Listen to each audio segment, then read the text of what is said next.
say that I'm a Muslim. Thank you, and God bless you.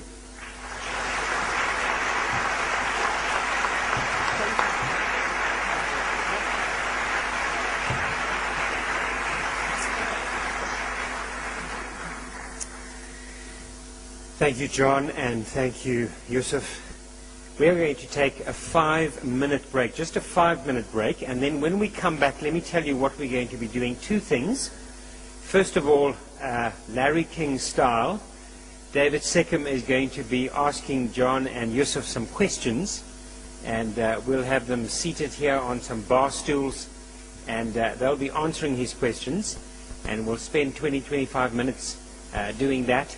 And then we'll open it up to the audience for any questions that you may have, and you may want to jot them down on paper, or you may want to come to the microphone. So I just want to welcome the Midrand Imam, who has become a friend of mine.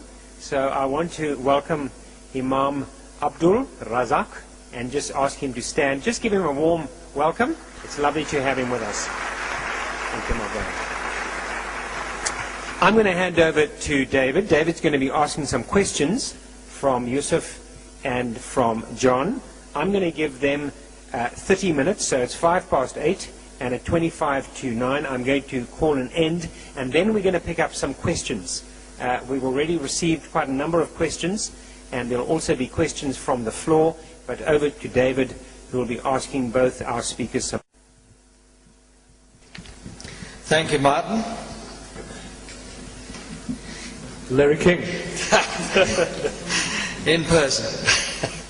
And thank you, Yusuf, and thank you, John, for 2 excellent addresses. I think you both answered the question in your own way, but you both gave us a very good feel for where you are and why you're there. That was tremendous. I thought perhaps we could start on a personal note, and you obviously both extremely busy men. I'd be interested to know how you relax. John, how do you relax? Do you ever relax? Relax here? Relax at home? Here. Yeah. I want to show. No. What do you do when you're not working? Oh. What do you do to amuse yourself? I am always working, that's the problem. What do you dream of doing other than working? Just walking. Sometimes I just Walking. walk. I just walk with my wife, and that's what I love doing. Walking. Just pacing. Some people like walking. Yeah. Did you know the Jewish Hebrew word for ethics is halakha, which means walking? That's a new one for me, so I will add that. Thank you. Yusuf, how do you enjoy yourself? I don't have a wife like with John to walk with. So I'm basically, I mean, it's difficult sometimes with the legal profession. I think it's how you maintain that balance in your life. And I do a bit of sports here and there. What sort of sports do you do? Well, I used to play indoor football quite often. Obviously, it's slowed down a bit now with the time, but yeah.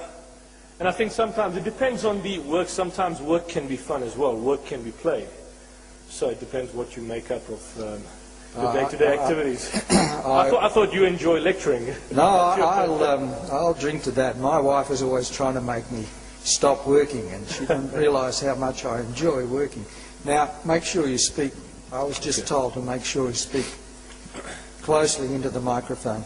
Let me start with you, Yusuf, and ask you a question that I think is on many people's minds these days.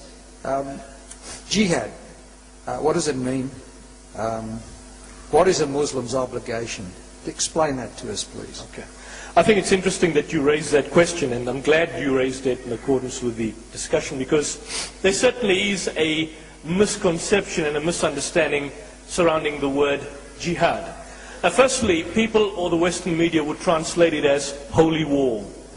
But as we all know, war in itself can never be holy. The Arabic word for holy war is al-harb al-muqaddasatu. not jihad. It's al-harb al-muqaddasatu, harb meaning war, muqaddasatu meaning holy, holy war. And in Islamic terminology, in Islamic texts, in the Quran itself, that terminology is non-existent. As Karen Armstrong, David, mentioned in her book, The Battle for God, that the first time that this word holy war gained credence was during the time of the Crusades, when Pope Urban II basically used the concept of holy war to liberate Jerusalem. But jihad per se, and I need to emphasize this, from the Quranic perspective, just like the word Islam and just like the word Muslim, is generic. If you look at the word itself, it's derived from the word jahada or jahadat. It basically means, and I think John will agree with me on this point here, the effort of, or the process of exerting oneself or involving oneself in some form of struggle or resistance. Now, it's a generic term. Sometimes that resistance or that struggle can take a physical form. But in its broad sense, and just to emphasize this, because I want people out here, and particularly Christians, to understand this, that the word jihad is used several times in the Quran, and in certain instances, it's used in the context of a non-Muslim engaging in jihad. So there's no holy connotation to this. And one particular example I'll give you, as you've asked me, David, is in Surah 29, verse 8. It speaks here about man being enjoined to be good to his parents. And what it says here, but if your parents, if your polytheistic parents, if they coerce you, or they engage in some form of duress to ask you to worship the pagan gods, then do not obey them in respect of that, but you bear them out good company in this life. Now, in the Arabic, in the word for coerce, or the word for engaging in some form of duress, is jahada or jihad. So in other words, if one were to transliterate that passage, it's basically saying that if your polytheistic parents are engaging in a jihad to force you to worship idols, then you do not obey them. But the point I'm trying to emphasize is that this term essentially is generic. It refers to a struggle or struggle for righteousness in the broadest connotation. So, can I interrupt you there and just try and, Al-Qaeda, let's just think about Al-Qaeda for a moment. Do they see themselves involved in jihad? Are they misinterpreting it? What's your take on that? Well, that's a loaded question, David, because people have now even questioned the existence of the phenomenon of Al-Qaeda. As we would probably know, that the Al-Qaeda literally means the base, was a term which was given to a base in Afghanistan during the Afghan-Russian war by the Pakistani Inter-Services Intelligence via the CIA when they were fighting America's war, and so they formed the base. But today, the idea of Al-Qaeda, technically speaking, if someone were to go to Midrand, people living in some squatter camp and blow up one of the town halls here and say Al-Qaeda did it, we are from Al-Qaeda, it'll be world news, Al-Qaeda in Midrand. So, but the point I'm trying to emphasize is that it's very loosely used. It's a loose phenomenon. But it's unacceptable. If you're asking me about the philosophy of Osama bin Laden, what he stands for, that is an extreme perspective that he takes by atomizing scripture, and he's placed in that particular position as a result of certain political grievances that he might have. One needs to also understand the fact that bin Laden, for a significant part of his life, was an ally of the United States, particularly during the Jimmy Carter presidency. But the point, I think, the point you're trying to get to me is the manipulation of the term jihad, or the usage of the term jihad, perhaps by extreme elements. They engage in a process of decontextualization or an atomistic interpretation of scripture. When you speak about physical fighting, actual physical fighting, which is also can be viewed as a type of jihad, that kind of physical fighting is only allowed in the context of engaging in a defensive war. And once the aggression falls away, then that fighting needs to fall away. So, for example, you'd seen Surah 4 verse... Hang on, let me interrupt there. I'm going to interrupt both of you a lot because we've only got 30 minutes and there's quite a number of questions. We could obviously spend our whole 30 minutes talking about jihad. But John, a very brief comment on any of that before we pass to another question. I think you've given us a good a good insight into your Yeah. understanding of it. Well, I think it's very interesting to hear Yusuf's perspective on jihad, because yes, jihad is in the Quran, and it talks about the Muslim jurists have talked about the term jihad over the centuries, and jihad has three meanings in Islamic jurisprudence. You have jihad of the heart, which means jihad against the self. You have jihad of the tongue, or jihad that you speak out against evil. And you have jihad of the hand, which is the jihad that you fight, physical jihad. And there are these different categories of jihad that Muslim jurists have talked about. And until the 20th century, jihad, when it was used in Muslim jurisprudence, simply meant jihad of the hand, the physical fighting. And that is all well documented in Islamic jurisprudence. But yes, Muslims have never agreed on the exact interpretation of, but it is certainly in the Quran, and the Quran encourages jihad. It encourages jihad of the hand. Okay, let's Well, move on. David, could I Yeah, just sure. a quick one on Finish that. that. I think, John, you probably note that is not entirely correct, because I stated that the word jihad is used in a generic context in the Quran. And the context, for example, where physical fighting is actually used, in Surah 2 verse 190, it says, fight those who engage in aggression against you.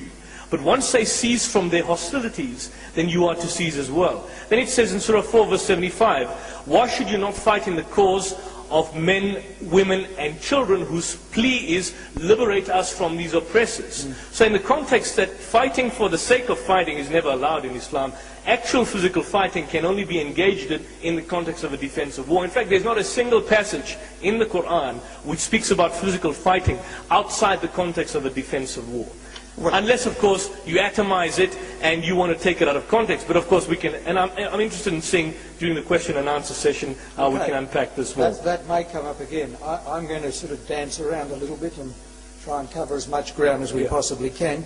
John Azuma, Yusuf said some very interesting things towards the end of his address about slavery. You, I believe, were a slave. I don't think there are probably many of us here who can make that boast, if it is a boast. But I'd be interested to hear your feelings, your response to what Yusuf was saying. Yeah, I thought Yusuf was really treading on very dangerous grounds there. I did my PhD on Islamic slavery. I have a whole chapter on Islamic slavery in Africa. And I think what Yusuf was doing there was really doing a very disservice to the history of slavery in Africa. I think what Yusuf did there was quoting the teaching of one religion and putting it against the practice of one religion. And we can all do that. You don't compare the teaching, the ideals of one faith against the practice of another. Slavery is a well-known practice in Islam long before even the transatlantic slave trade. And slavery started in the 7th century, and the Prophet himself had slaves, and all his people had slaves. It is good to quote from the Quran. The Quran says, treat your slaves well, and all those pious teaching. But again, you've got to put that down to where the practice was on the ground. And I have done quite a good survey on the history of slavery in Muslim Africa. Now, on the whole question of slavery, you said that Western powers never abolished slavery properly. That is interesting, because there has never been a proper, consistent voice in Islamic history against slavery. We had a lot of abolitionists from a Western perspective against slavery, and the movement against slavery, in fact, was fought against by Muslims in Africa. And I'm speaking as someone who comes from a community that we suffered slave trade and the slave raids from Muslims, people who happen to be Muslims. So I'm saying that slavery did take place, and you talked about the Quran talking about the freeing of slaves. But again, the interesting thing, Yusuf, is that slavery lasted in Islam centuries after slavery was abolished in the West. There is still slavery today in Sudan. There is still slavery today in Mauritania. There is still slavery today in the Middle East. Just to finish the point, that the Arabic word for black people is abid. Abid means slaves. And if you go to North Africa, in contemporary Arabic language, they speak and they refer to black people as Abid. It's just like the word Negro that has been there, that has been used. And you can't deny that slavery existed. And Okay, let me respond. Hang on, let me interrupt here. I was about to interrupt and and say that Okay. I'm sort of relieved that we're all against slavery now. Yeah. absolutely. He wasn't saying. And maybe you want to make a comment. Absolutely. Yes, sir.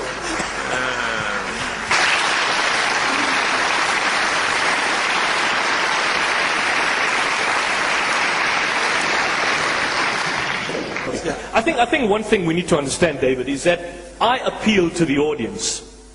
I said, please make a distinction between slavery as it is found in the actual sources, that's a text, and slavery in other religions. And I think the distinction we need to understand here is the following, David. That there might have been, I'm not here to defend the Arab slave trade, and certainly Arabs and Muslims engaged in acts of slavery. You look at the Fatimid dynasty, you look at certain instances like the Mamluks, for example, in Egypt that were slaves, but they engaged in a coup and they subsequently became rulers in Egyptian society. But that's besides the point. Slavery did exist in Muslim countries.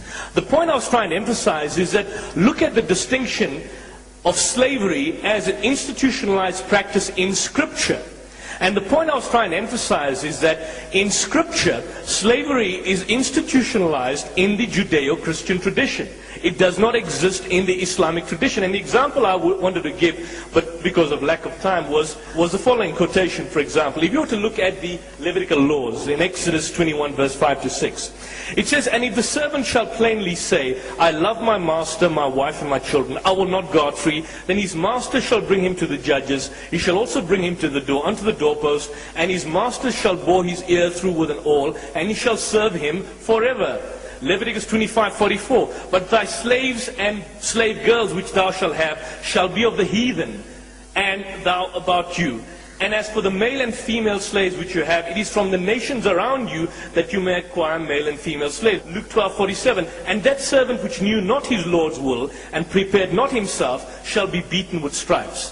Now we don't have any passages like that. Isn't it interesting to note that the examples that John gave, he gave the contemporary practice in Muslim world, and of course it's a sham. But we don't have any kind of passages like that in the Quran. He spoke about the Prophet Muhammad having slaves. Well, interestingly enough, the individual that he's referring to is Zayd, was liberated by the Prophet. Bilal, the first black slave in Islam, became one of the leaders in society. In fact, he stood on the sanctuary of the Kaaba in Mecca and gave the actual azan, the call to prayer. But I think the distinction we need to understand is the following, that even in contemporary practice in the Muslim world, and John, you would have to agree with me, compare the Atlantic slave trade with the Arab slave trade.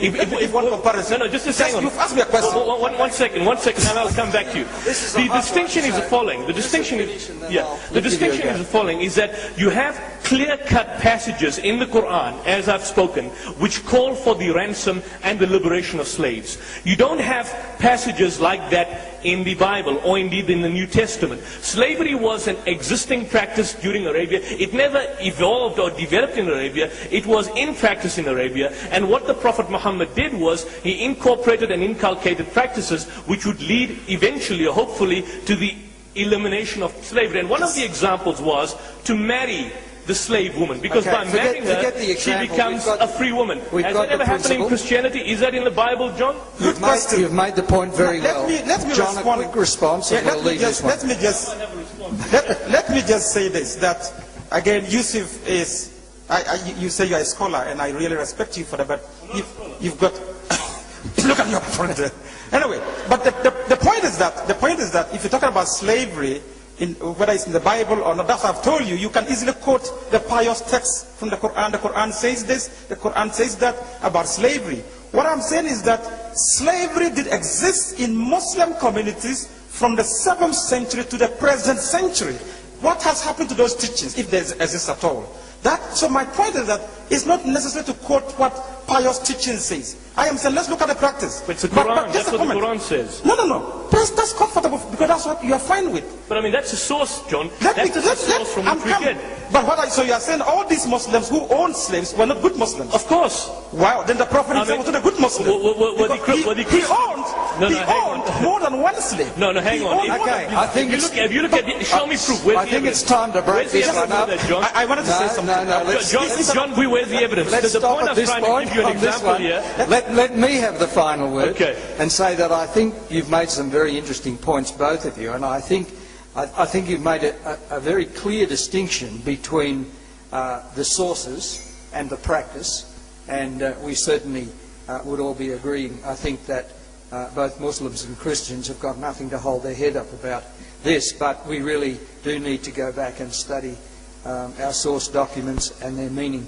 I think we'll leave that one. It's a very contentious one, and it will continue to be. Maybe we could for debate with that alone years to sometime in come, the future but- with John. But we certainly agreed up here on the platform that slavery is not a nice thing, and we're glad that it's been abolished, at least in our part of the world. Let me speak to both of you now. You're both in your own way missionaries. I guess that means that, John, you would be glad to see a Muslim become a Christian. Yusuf, you would be glad to see a Christian become a Muslim. But many people around us see this as intolerance. And Professor Richard Dawkins, if I could just quote somebody, not quote him, but he thinks that religion and all religions are evil, and that the human race would be better off without them, and to some extent for this reason, that people who think they have the truth and think they're right and others wrong are a menace to humanity. I suppose that's his thinking. So secularists around us would like to ban all forms of proselytization. I'd be interested in your comments on that. Perhaps you, John, first? Yeah. Well, on the question of proselytization, I believe Islam is a missionary religion, and so is Christianity. And it is in the interest of these two religions to stand up together against, to stand up together to speak for freedom of religion, freedom of conscience. Yusuf started his talk by saying religion is not about choice, but he ended up saying he had to choose Islam out of a lot. So I'm saying that choice is important, and choice is absolutely essential.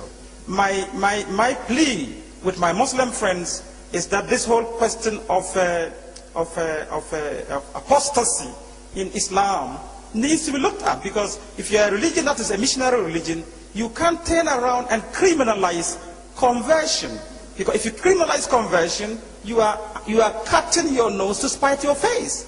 And I think that every respectable faith should fight for freedom of religion, that people should be free, and I'm speaking as a convert, people should be free to choose the religion they like.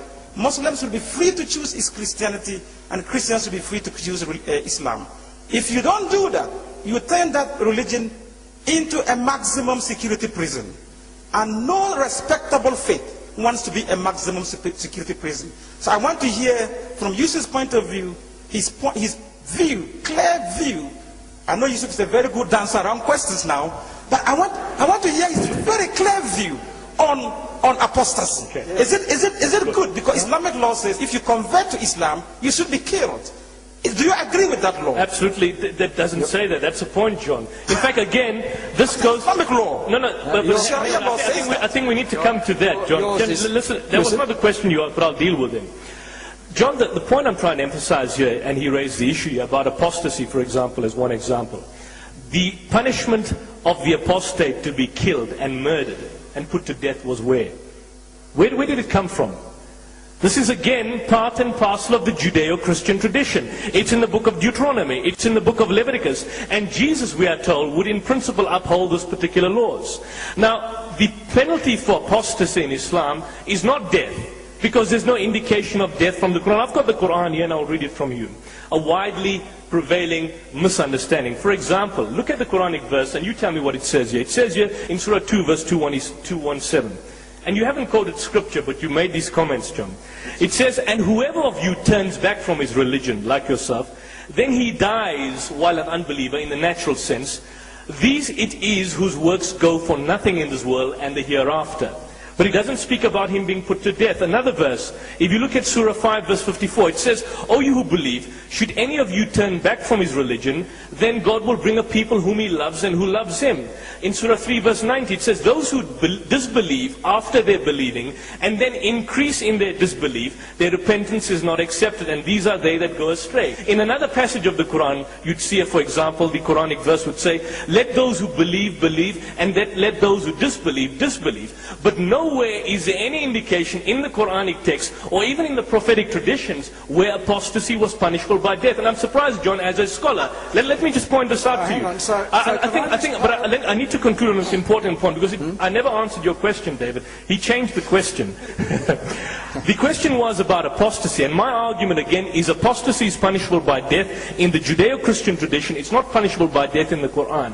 What you would find in the jurisprudence, the later juristic interpretation of classical jurists, they have come up with the law and the notion that apostasy is punishable by death. But if you exegete, if you look at the particular commentaries, you basically see that in those instances where the apostates were killed, those people who engage in apostasy not only engage in apostasy, but engaged in active hostility against the state itself. So they will basically be viewing as having committed treason, and as a result of that, they needed to be tried, and therefore the death penalty needed to be imposed on them.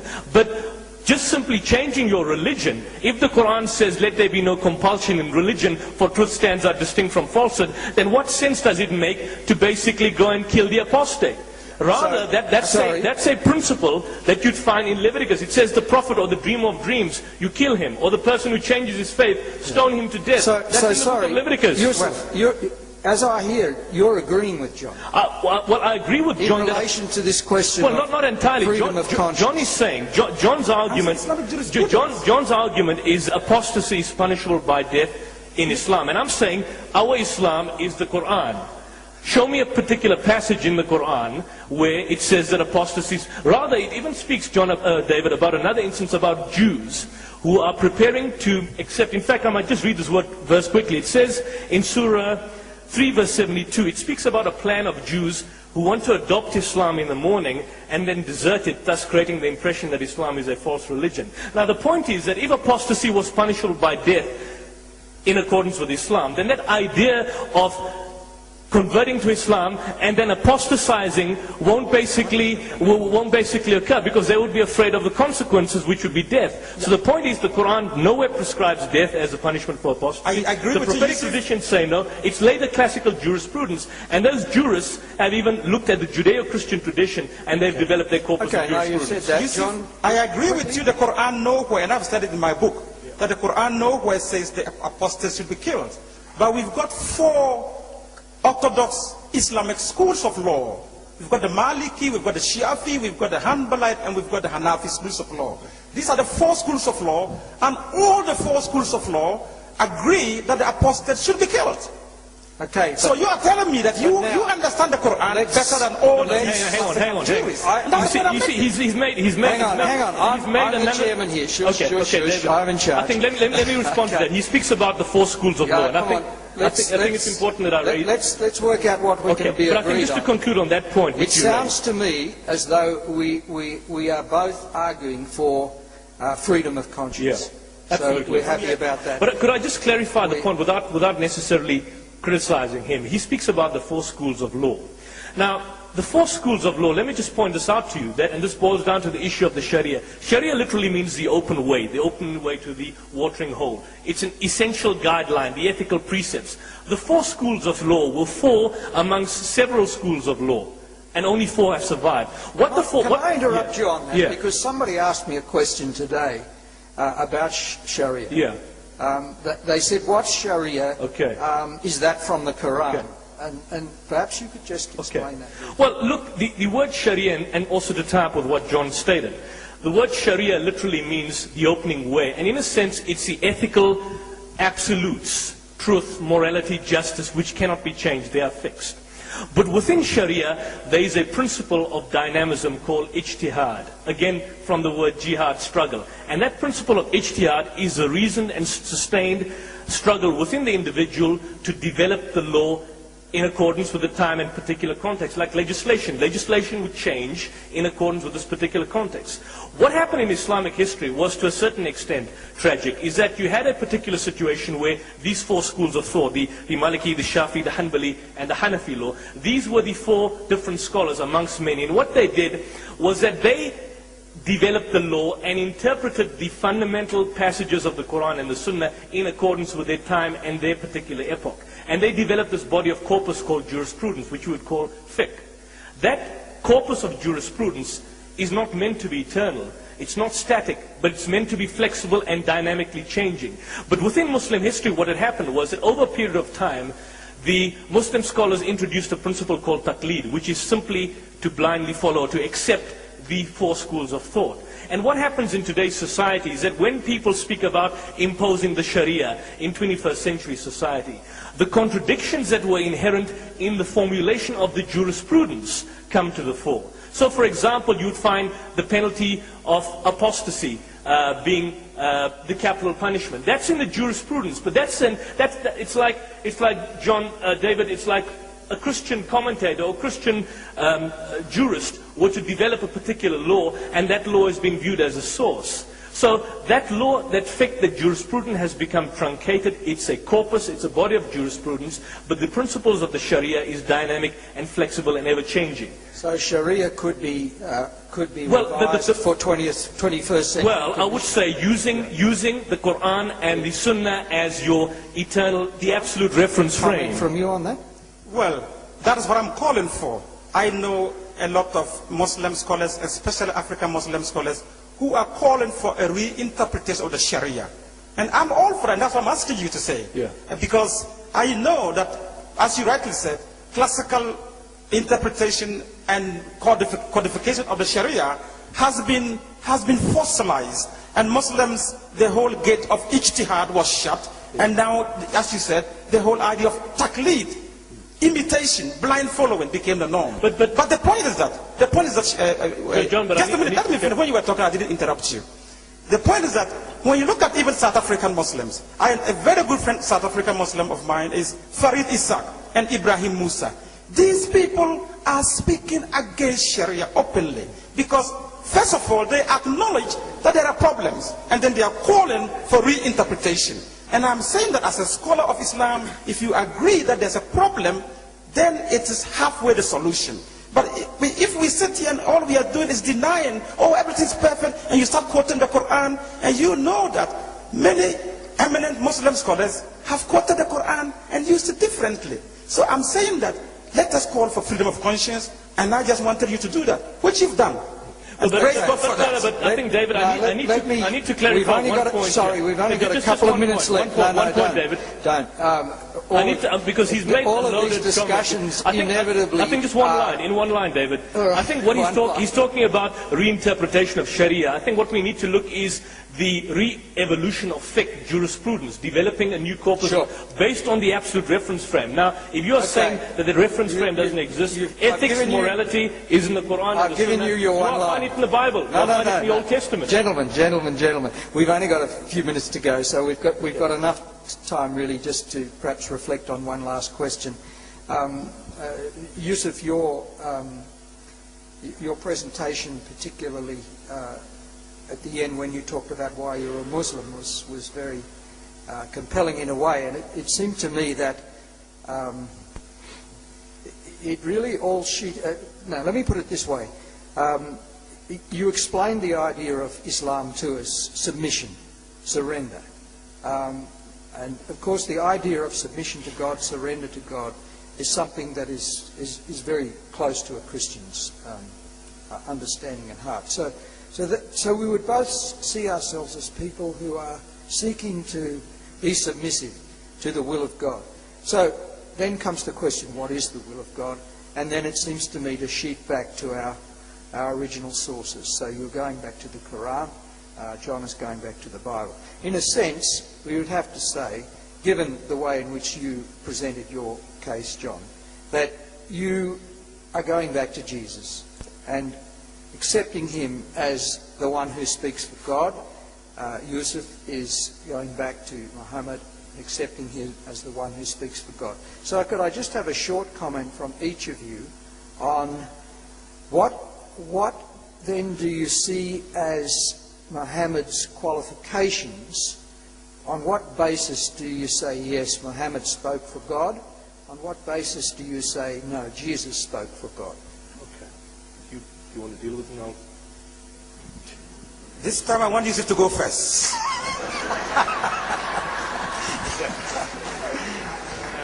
It'll have to be quick because we've nearly done our demonstrate this time. quickly on a PowerPoint?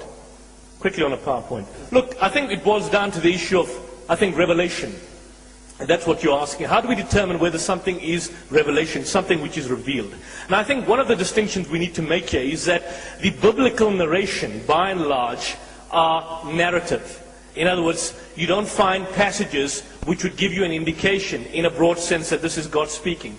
John would probably agree with me that in terms of the scriptural existence of the old passages of the Old Testament, the earliest Hebrew manuscripts we have date to the 10th century. Now hang on, let me interrupt and bring you to the point. Okay. The question is, why should I believe Muhammad spoke for God? Okay. Well, on a number of issues. Firstly, we believe that the Prophet Muhammad was sincere in terms of what he had basically preached. Here was someone for whom preaching could certainly cost him his life. In one particular instance, he had taken it upon himself. If you look at the background and his structure, he had given up all the so-called, you had a situation where the pagans of Arabia had basically asked him that, look, we will give you all the wealth, all the riches, all the happiness in the world if you just simply renounce your faith. And in the particular context, you find that the Prophet never renounced his faith. In fact, he basically went ahead and continued with his particular preaching. But it's interestingly enough, the reason why we would call people to follow the actual teachings of Prophet Muhammad is that the Quran is the only living book and the only revelation that we have in the world today as it stands. If we look at one particular example, and I'll just give you a passage.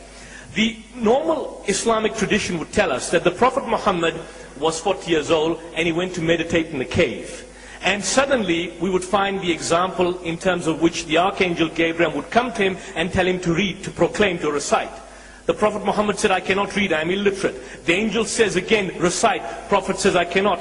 Then he is made to grasp what he's to say, and then you find the first revelation. Proclaim or read in the name of thy Lord who created man out of a mere clot of leech-like in appearance. Proclaim, and thy Lord is most bountiful. Now the point I'm trying to emphasize in this is the following.